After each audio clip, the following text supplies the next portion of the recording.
Пеколот.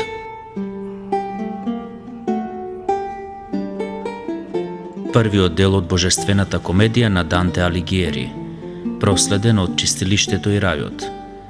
Поемата е напишана во раниот 14 век.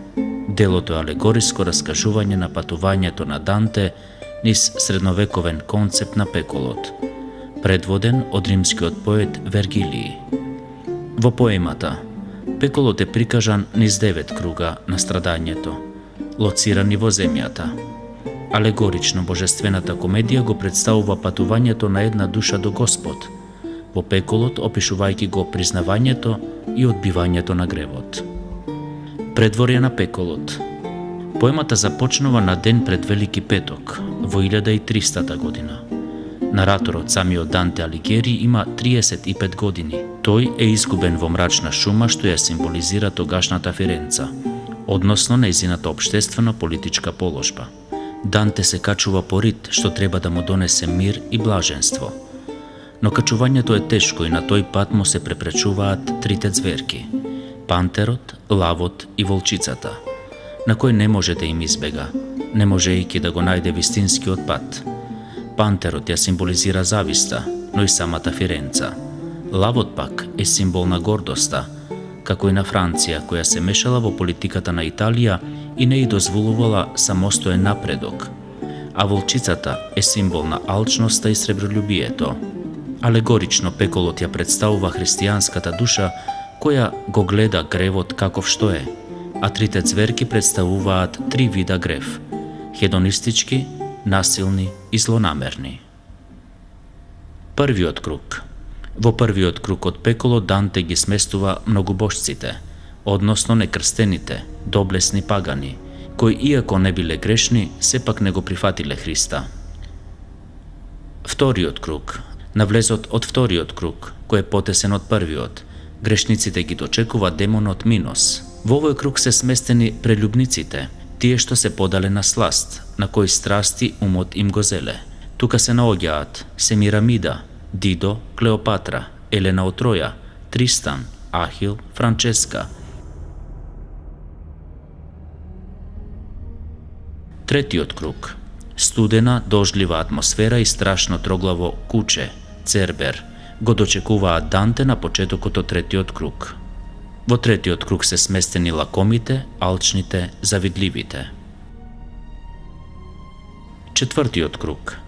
На влезот од четвртиот круг ги дочекува Плутон, бог на богатствата, овде представен како страшен демон. Во кругот на скржавците, злобните, горделивите, расипниците, овој демон се глода самиот себе. Петтиот круг. Откако го одминуваат четвртиот круг Данте и Вергилиј, се симнуваат подолу и навлегуваат во каллива, мочурлива атмосфера пред портите на градот Дис, градот на Луцифер, сатаната. Во петтиот круг се наоѓаат гневните и злобните властолюбци. Во тињата, во својот бес, тој ферентинец глуп се гризе сам. Данте го сместил и својот противник Филип Ардженти, припадник на црните. Казната на сите злобни, што никому не направиле добро дело, што се бореле само за власт, за висока позиција. Тука се казнети да бидат најдолу, легнати во калта. Шестиот круг.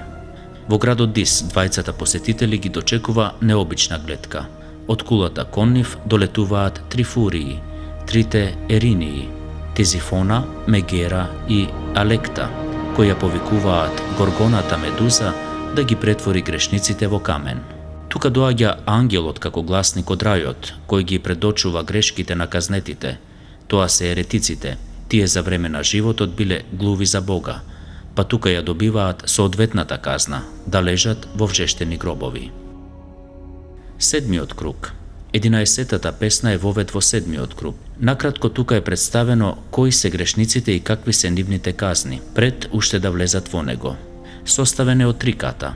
Во првиот кат се наоѓаат оние што сториле грев врз ближните, измамници, кратци и убици на ближните. Во вториот кат се наоѓаат насилниците кон сами себе, самоубици. Тие се престорени во сува шума каде гнездат харпиите. Во третиот кат, во жар и под огнен дожд, се печат богохулителите, лихварите и содомите. Осмиот круг. Последните два круга од пеколот вклучуваат грешници, свесни, измамници и предавници. На влезот од осмиот круг се наоѓа митолошкото чудовиште Герион, кое е со 3 глави и со 3 тела, но Данте го представил поинаку. Тука Герион е со едно тело, со човечки лик, змијско тело, канџи и крилја. Осмиот круг или злите јами се обкружени со огромни карпи. Дното е поделено на 10 тркалезни полјани или долини кои се помали и помали, а на средето има бунар. Влезот во деветиот круг. Прва полјана. Во првата полјана се сместени лакомите сводници и заводниците. Во втората полјана ги дочекува ужасен смрад и грешници извалкани со измет кои се удираат сами себе со цврстите дланки. Во третата полјана се наоѓаат симонистите, луѓе што ги купувале своите позиции за црковната хиерархија. Грешниците на четвртата полјана се измамниците кои за пари ја предвидувале иднината, гатачите, пророците, волшебниците. Корумпираните политичари, слични на симонистите, се сместени во петата полјана на осмиот круг.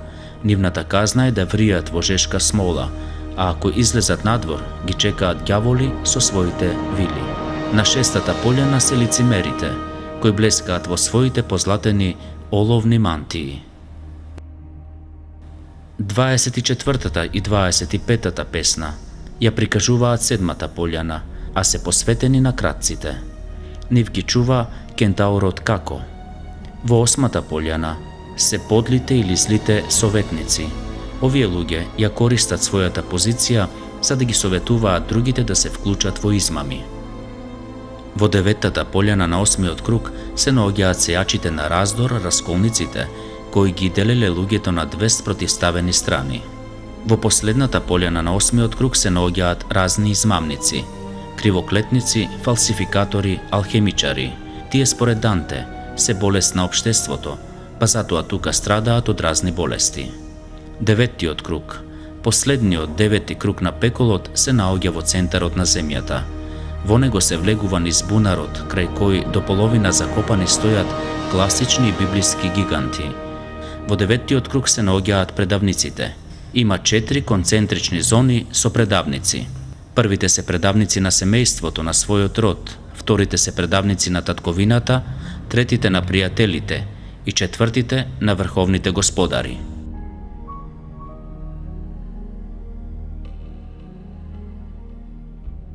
Двајцата поети ќе избегаат од пеколот, спуштајќи се низ грбот на сатаната. Тие ќе поминат низ центарот на земјата, во обратен правец од гравитацијата, предизвикувајќи Данте првично да помисли дека се враќа во пеколот. Тие се појавуваат во другата хемисфера, што е опишано во чистилиштето.